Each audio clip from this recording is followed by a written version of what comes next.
complémentaire. Donc c'est le monsieur avec son bras musclé. Donc nous avons le muscle, mais le muscle tout seul, non. Il y a le muscle et le tendon. Le tendon étant très important pour la régulation du sens de l'effort. Donc je ne vais pas faire un cours de neurophysio, ce n'est pas le cas. Nous avons une autre proprioception qui est une proprioception articulaire, ce que l'on appelle la kinesthésie, qui s'imbrique avec le vestibulaire dans un sens composite que l'on nomme le sens du mouvement. Puis nous avons aussi une autre proprioception qui est beaucoup plus viscérale, on en parle beaucoup moins. C'est dommage parce que 80% des personnes autistes ont des troubles gastro-intestinaux.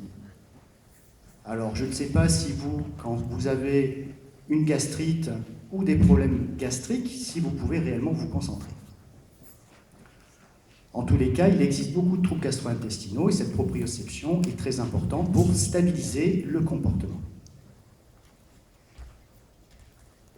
Alors, le monde des perceptions, parce qu'on a parlé des sensations, la perception, qu'est-ce que c'est? C'est l'association de... Donc la perception, c'est l'association de sensations. Donc le cerveau a besoin donc de disséquer les sensations de son corps et les sensations du milieu, de l'environnement, et le cerveau apparaît aussi comme un organe qui va interpréter les signaux sensoriels et essayer de les associer, de les synchroniser pour créer un univers perceptif. Cette perception sera au service de l'adaptation, puisque la perception va nous permettre d'être sûr de notre réalité pour pouvoir réguler des actions. Alors, l'univers perceptif est instable, comme on a vu chez les personnes avec autisme, mais il peut être aussi instable chez le neurotypique. Voyez-vous bouger quelque chose? Pourtant, cette image, elle est stable, elle est statique, mais votre cerveau peut créer une illusion de mouvement dans cette image. Dans celle-ci aussi, je ne sais pas si vous voyez les mouvements, ça dépend de la luminosité aussi. Nous avons d'autres illusions visuelles. Je ne sais pas, vous répondez ou pas? Est-ce que votre cerveau répond? Oui. Donc ça veut dire que le cerveau, qu'est-ce qu'il essaie de faire là? En fait, il essaie d'interpréter des patterns, en tout cas des stimuli géométriques et aussi reliés à des successions de clair et d'obscur. Donc pour lui, il vous crée une sensation de mouvement alors qu'il n'y a aucun mouvement. Vous êtes vraiment des autistes. Alors là, c'est une petite expérience, c'est un petit film, donc tout le monde adule les stars hollywoodiennes. Quelles sont belles ces stars! Mais vous les adulez grâce à votre vision focale, puisque lorsque vous allez les voir dans votre vision périphérique, elles vont vous sembler un petit peu déformées. Alors, un effort de concentration, regardez bien la croix du milieu. D'accord? Vous êtes prêts à jouer le jeu? Regardez bien cette croix. Et peut-être que l'univers des perceptions va changer.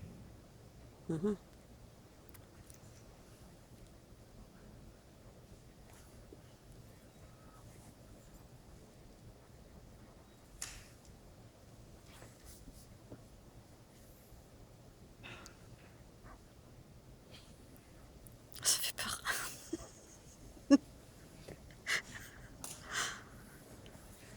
Ah, c'est trop moche. Un truc de fou.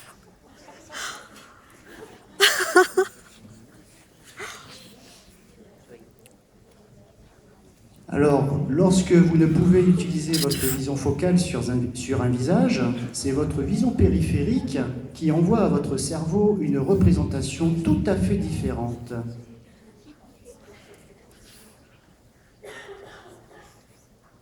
Oh, c'est dingue. Donc imaginez une personne avec des troubles de la vision focale, comment est-ce qu'elle peut vous voir?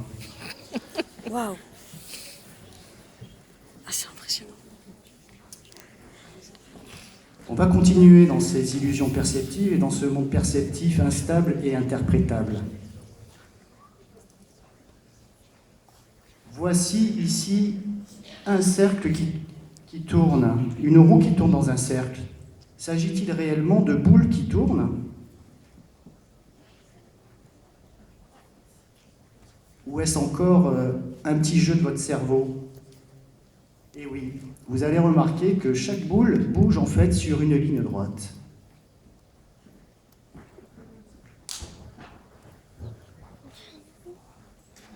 Et votre cerveau, qu'est-ce qu'il fait? Il essaie de rendre cohérent la trajectoire spatiale et temporelle de chaque élément. Regardez maintenant, si l'on ajoute une par une, les balles.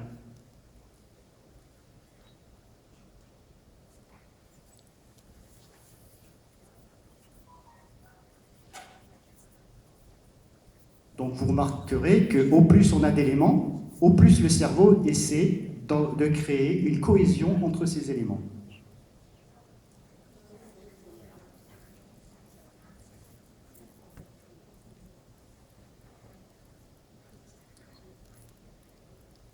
Donc vous avez effectivement un cerveau qui tente de créer une cohérence perceptive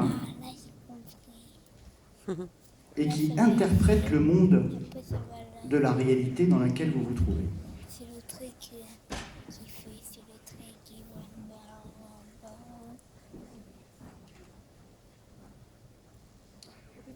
Au niveau du traitement du visage et de la parole, nous avons, peut-être certains le connaissent, l'effet McGurk.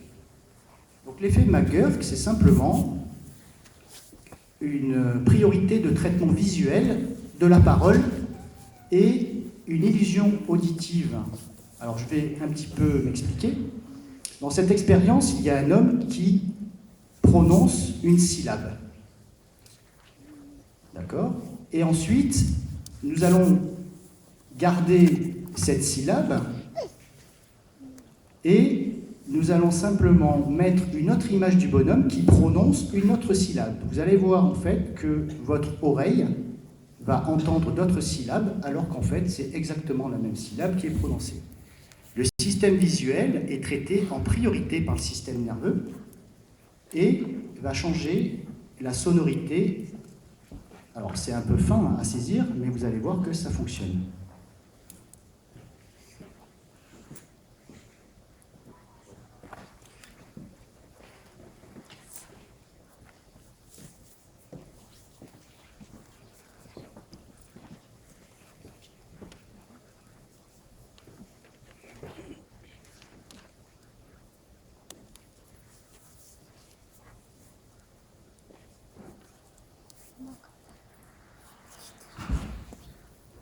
Baba, baba, Donc il dit baba, baba. baba, baba, baba,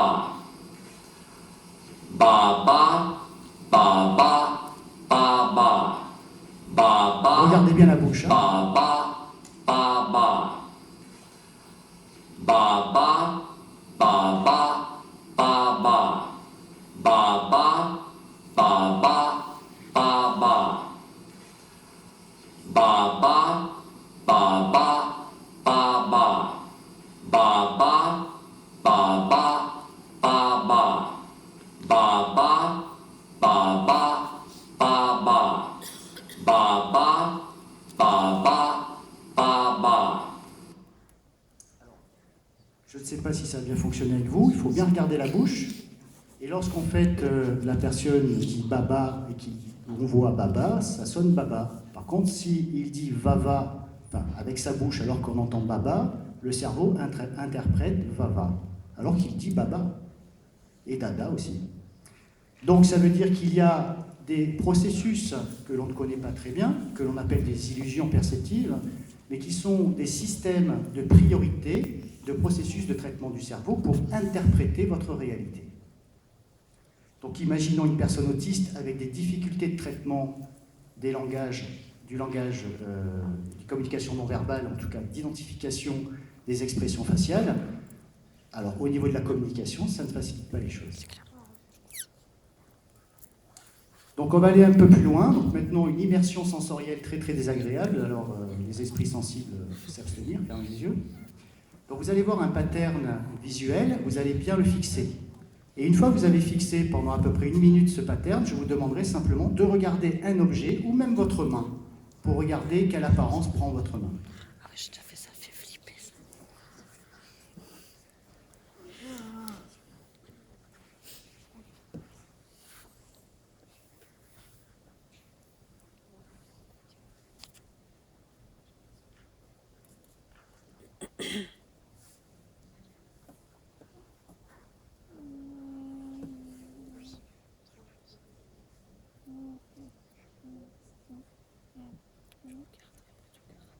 Pour certains, vous pouvez déjà dès à présent regarder votre main et regarder ce qui se passe. Ça fait mal aux yeux.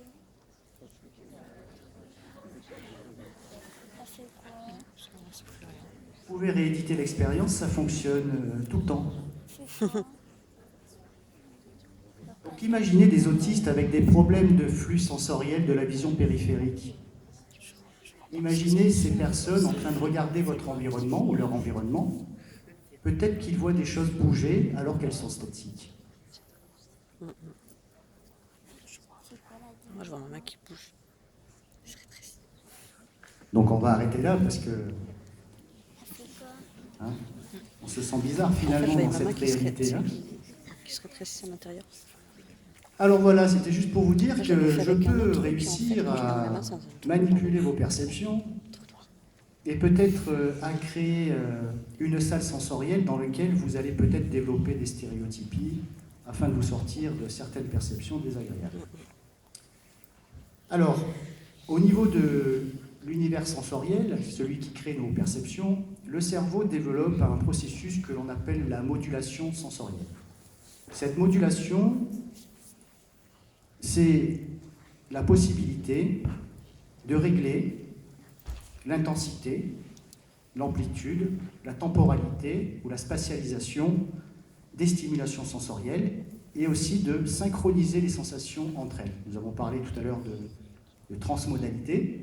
La modulation sensorielle, c'est le premier pas vers la transmodalité ou vers la perception. Donc il se peut que cette modulation sensorielle puisse dysfonctionner, et c'est ce qui dysfonctionne, c'est ce qu'on appelle les troubles de l'intégration sensorielle ou les dysfonctionnements de l'intégration sensorielle. Donc la grande catégorie qui inclut les troubles de la modulation sensorielle, c'est ce que l'on appelle les troubles des processus sensoriels. Cette nosologie ou cette classification a été proposée par Madame Miller en 2007, donc il y a quelques années. Pour ceux qui ne la connaissent pas, elle se partage en 3 catégories. La première catégorie, vous la connaissez pour ceux qui portent un appareil auditif, qui sont allés voir l'ORL, ou pour ceux qui portent des lunettes, qui sont allés voir l'ophtalmologiste. Ce sont les troubles de la discrimination sensorielle. Ces troubles peuvent toucher toute la population. C'est lorsque vos récepteurs sensoriels vieillissent, ou en tout cas dysfonctionnent. Ensuite, vous avez les désordres sensorimoteurs. Donc, ce qui sont à l'origine de difficultés d'intégration des informations sensorielles, mais ayant des répercussions sur les systèmes sensorimoteurs. Donc, à l'origine des dyspraxies visio-spatiales, par exemple, ou à l'origine de syndromes posturaux. Ce qui va nous intéresser plus particulièrement dans l'autisme, ce sont les particularités sensorielles. Donc Steph en a dit déjà quelques mots, donc je vais résumer. Nous avons ces troubles de la modulation qui sont partagés en 3 catégories principales: les hyporéactivités sensorielles, les hyperréactivités et les phénomènes de recherche sensorielle ou d'autostimulation.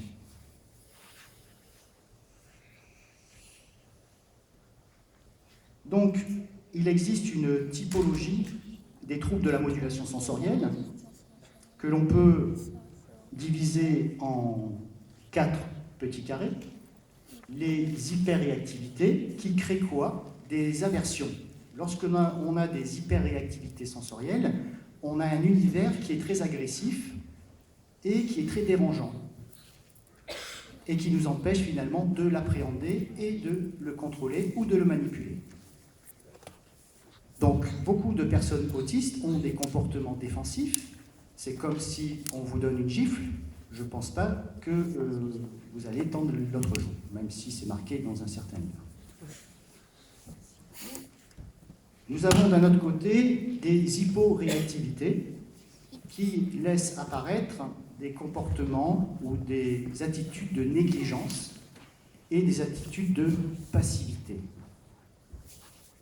Nous avons donc aussi en bas à droite les recherches sensorielles qui sont à l'origine de phénomènes d'attractivité vers une source sensorielle particulière, ainsi que de la recherche de plaisir. Puis, en bas à gauche, une formulation d'un trouble mixte, c'est-à-dire un trouble où il peut y avoir des hyper- ou des hyporéactivités chez une même personne. Donc, ceci va créer une forme de variabilité du traitement plurisensoriel. Alors, depuis quelque temps, je me suis intéressé à ces particularités sensorielles. Et dans la littérature, nous pouvons trouver, en dehors du champ de l'autisme, d'autres types de populations ayant des troubles de la modulation sensorielle. Concernant, par exemple, les troubles des apprentissages, nous avons à peu près entre 5 et 15% des personnes qui sont concernées par des troubles de la modulation sensorielle. Lorsque nous nous occupons plus particulièrement de populations ayant des pathologies du développement, comme par exemple certains syndromes comme la trisomie 21, comme par exemple la prématurité, comme par exemple le trouble d'acquisition des coordinations ou le trouble déficitaire de l'attention, nous pouvons trouver chez ces populations jusqu'à 40% de troubles de personnes touchées par des troubles de la modulation sensorielle. Alors pourquoi nous en parlons beaucoup plus chez les personnes TED ou autistes ? Tout simplement parce que la prévalence de ces troubles augmente jusqu'à 90%. C'est-à-dire que 9 personnes autistes ou TED sur 10 sont atteintes à plus ou moins grand degré, on va dire, au niveau de troubles de la modulation sensorielle. Au revoir.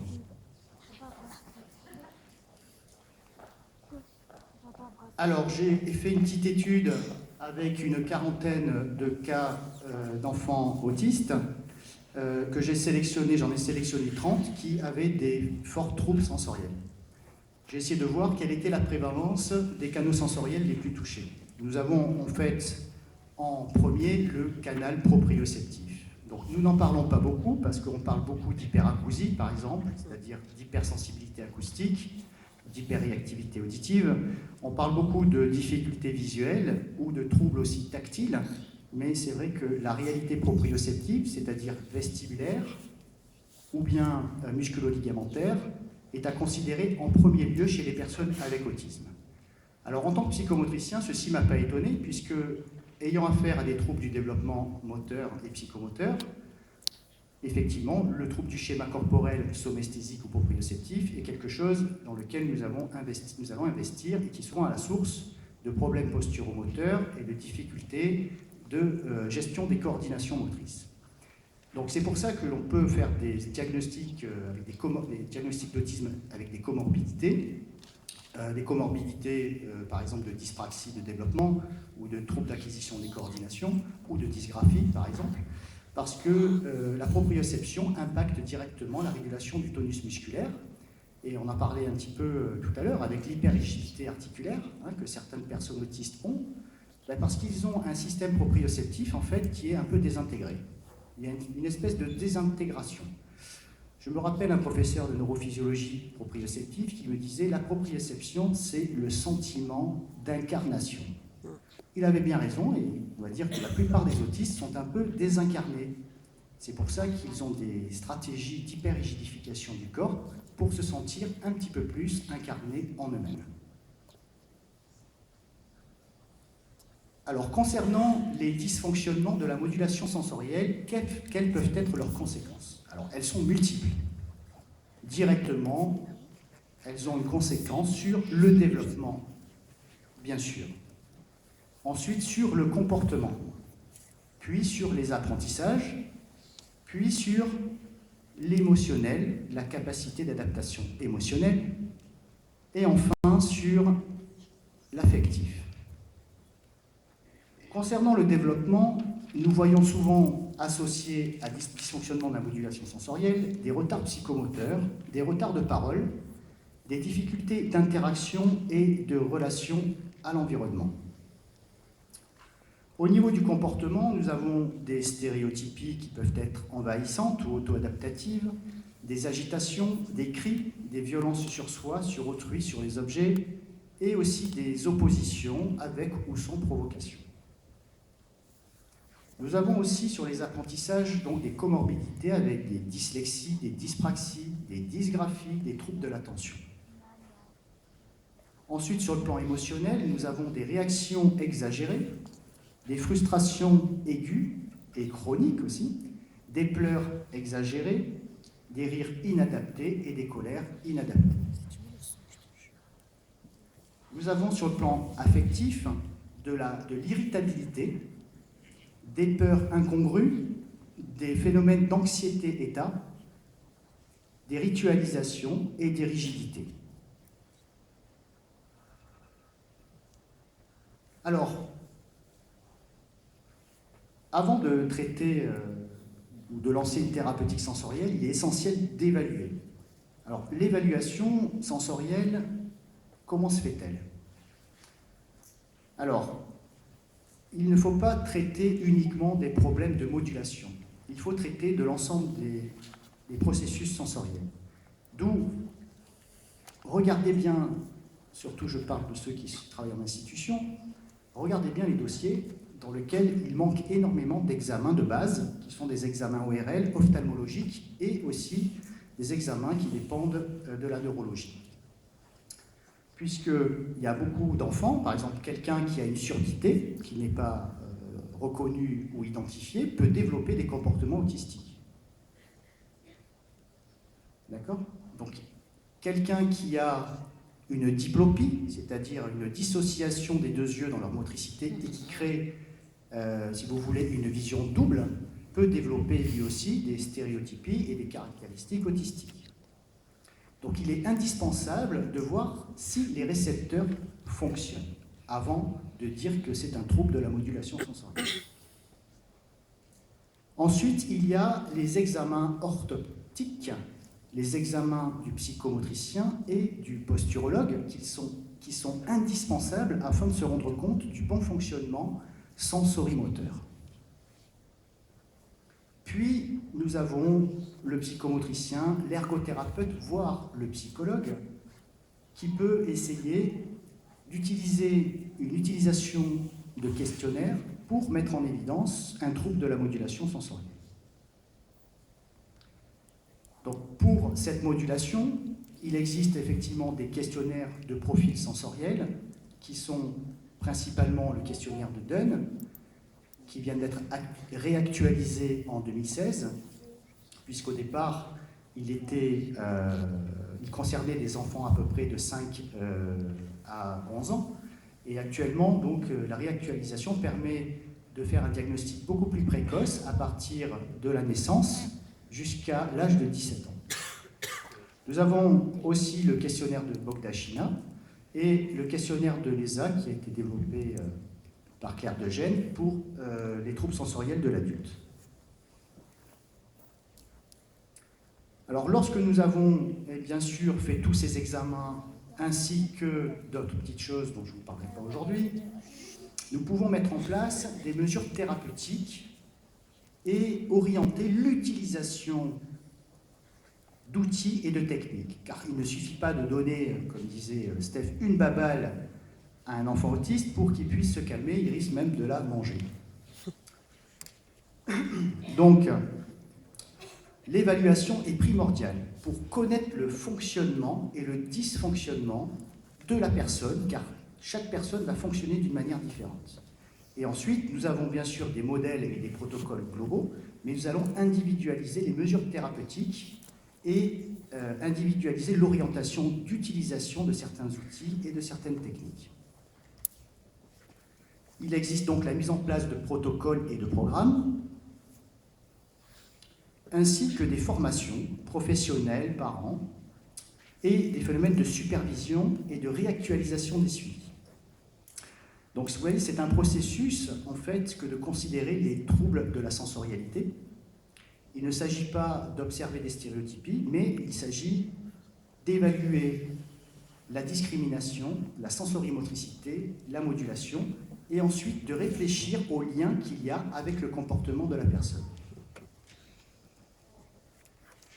Alors, nous avons des mesures principales qui sont offertes pour essayer de pallier à la difficulté d'adaptation à l'environnement.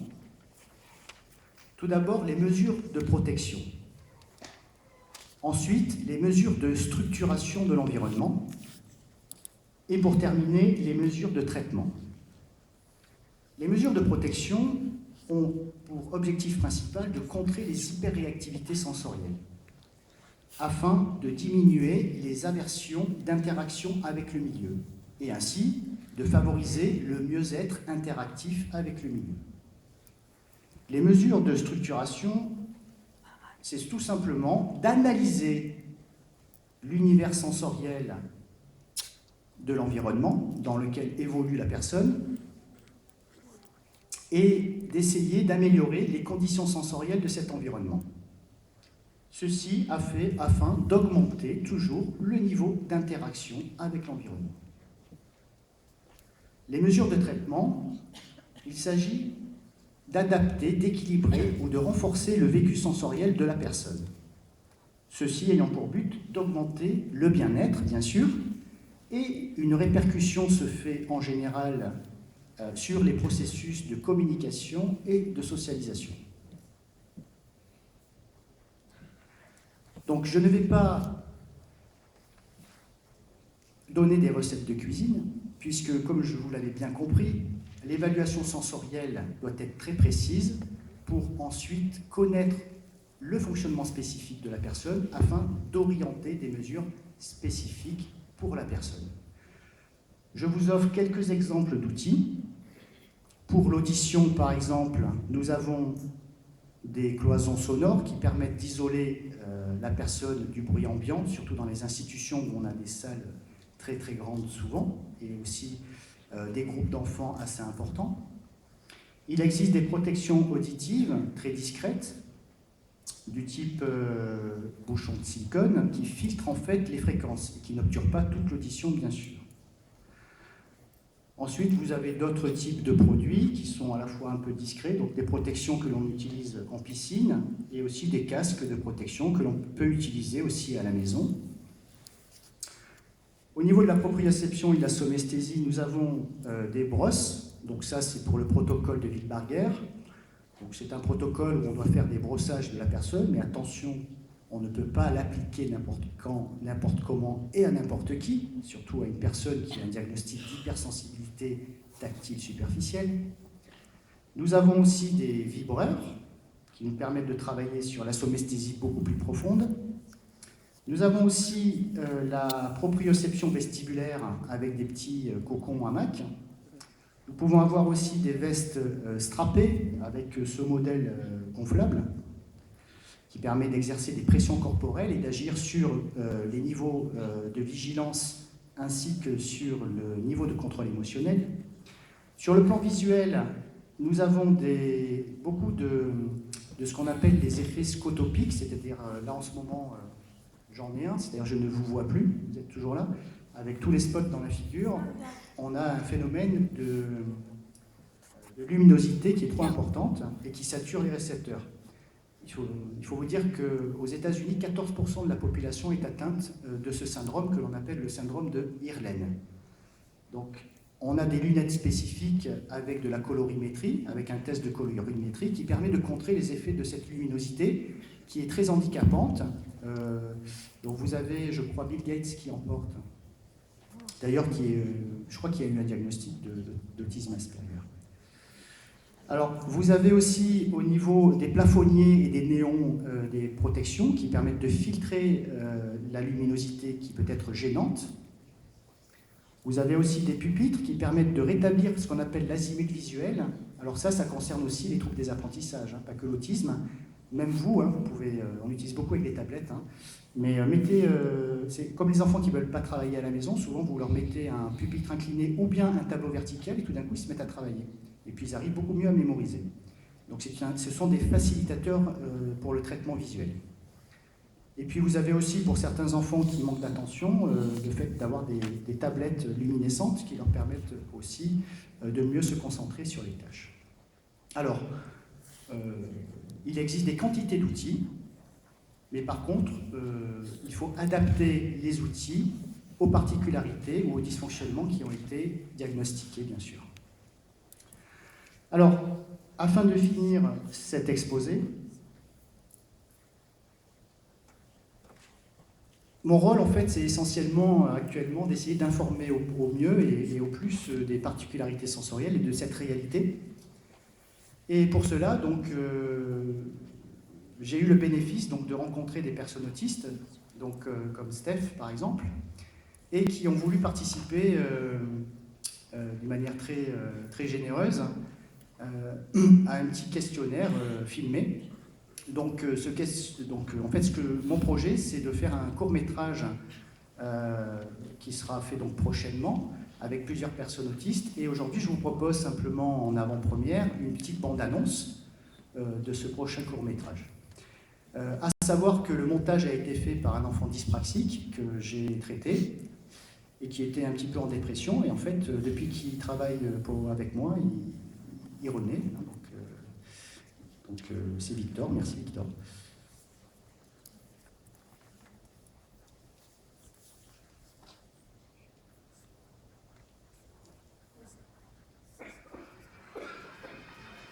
On a tous ces problèmes du bois.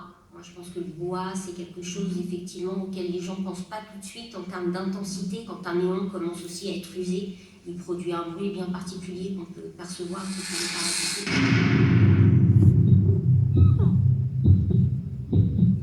La chaleur, je ne ressentais pas les brûlures. C'est-à-dire que je ne ressens pas la brûlure comme quelque chose de douloureux. Aller acheter une baguette de pain à la boulangerie, pour moi c'est une réflexion de plusieurs heures. Ces gestes de la vie quotidienne, ils nous prennent une énergie énorme. Habitant en région parisienne, c'est une des pires régions en France en termes de bruit. Je ne vois pas y vivre longtemps. Un sens qui est entre guillemets sollicité, en plus ou en moins, j'ai l'impression qu'il n'y a plus que ce sens-là qui compte. Donc, lorsque je peux, je m'enfuis à la campagne le plus longtemps possible, le plus souvent possible, au calme. Je ne ressens plus du tout mes autres sensations corporelles. C'est comme si j'étais plus qu'un nez ou plus qu'une oreille. Ou... Ça prend toute la place. Ça m'envahit complètement, que ça soit pour me procurer du plaisir ou au contraire du désagrément, voire de la souffrance. Il y a une différence entre j'aime pas le rouge et le rouge me fait mal. Aller acheter une baguette de pain, ne pas savoir anticiper la réaction de la personne, ça me stresse même davantage que... En regardant la couleur, ça me fait comme des aiguilles qu'on enfonce dans les yeux. Que de collègues qui fait un accident. J'avais l'impression, alors je ne l'ai pas dit comme ça, mais que ma dent me grattait. Des situations complètement stressantes, on a un accident de voiture, on a un accident, le collègue va mal et compagnie. Je suis détendu, mais il n'y a pas de souci. J'arrivais chez le dentiste, il me dit que ma dent gratte, je regarde un peu de travers. Parce que dans des situations où tout le monde angoisse et compagnie, ma foi, ben écoute, on va faire avec quoi. On fera avec quoi qu'il arrive. Tout de suite, elle m'a montré, elle m'a dit, mais vous voyez le petit point rose que vous avez là au fond sur la dent? Je suis oui, c'est votre nerf. Les produits toxiques, l'eau de javel, tous les odeurs de peinture, etc. J'adore ça. Qu'est-ce que ça sent Je pourrais garder mes dents tout le temps. L'essence aussi, moi j'adore les odeurs d'hydrocarbures. Il peut s'agir de parfums, certaines personnes mettent et qui ne sont pas forcément très bons. Le shampoing 98 avec un peu de mélange de temps dedans, etc. Moi, ça me ferait un très bon parfum. Hein. Sauf que on sort comme ça dans la rue, les gens ils se disent c'est impossible. Quoi. Ça pue.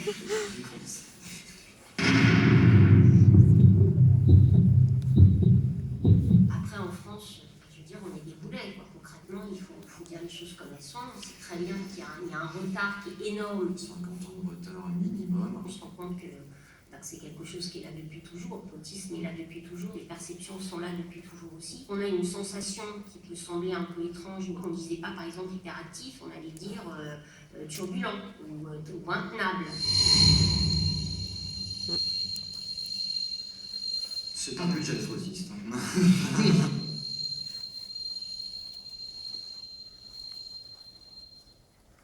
Merci beaucoup.